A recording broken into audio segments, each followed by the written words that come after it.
Takbuhan Layas dito lang sa Lusakan. Bali meron kaming ate ng charity.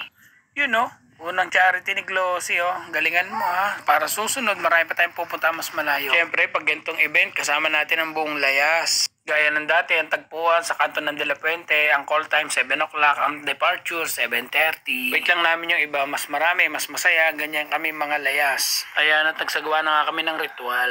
Joke lang. Bali ito nga pala yung ginagawa namin bago kami umatay ng charity. Bali nagpapasta helmet muna kami kasi iipunin yun tapos yun yung bibigay namin sa beneficiary ng charity. Bali ito ay walang fixed amount. Depende sa'yo kung magkano gusto mo ibigay. Basta nasa puso. Sabi nga nila, mas maganda ang tumutulong kaysa tinutulungan. Bali kukunti pa lang kami dito kasi yung iba nauna na nga pala doon sa charity dahil nagluluto, nanunulungan, ganun. Bali pupuntahan nga pala namin ay second charity ride for a cause ng TQRG. Bali yung Chaong Quezon Riders Group. Ang maganda dito, hindi lang taga Chaong ang darating. Marami ibang mga participant ang kasali at saka mga taga ibang lugar na mamimit natin. So ano pang hinihintay natin? Tara na, let's go sa go!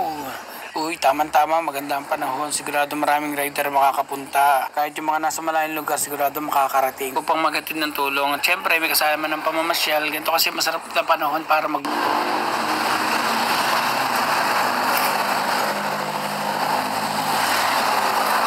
Yan, dito na nga kami sa may Talisay. Bali, dito nga pala ako nabili ng pandesal. Kung nakikita niyo sa vlog ko. Medyo malapit na kami, konting kembot na lang. Ang alam ko lang talaga sa Lusakan, pero hindi ko alam yung exact na lugar kung saan sa Lusakan. Hindi kasi ako umabot ng EB namin nung isang araw. Bali, na-traffic kasi ako sa San Pablo. So, after 10 years nga, nakarating na kami. Dito pala ito ginanap sa harapan mismo ng simbahan ng Lusakan, dito sa may covered court. Ari, ang inaantay ko sa bahay, dito na pala dumiretso. Aking sister na maganda.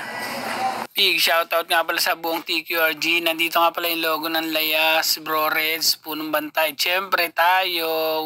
No? Shoutout din kay Janice Moto tsaka kay MC Moto. Sayang bro, hindi kita inabot. Nakapagpapitik sana. Three, kaway! Jump! Isa si nanay sa beneficiary ngayong araw na to. Sana po ay nakatulong ang buong TQRG sa inyo. Sir Big D. Nakadawin kaming president ng TQRG. Hello. Sabi nila marami na naman nakarating kanina at umalis. Meron pa rin namang mga dumarating. Sana ay makarating lahat ng ligtas at payapa. Kaya ride safe mga bro. Ingat.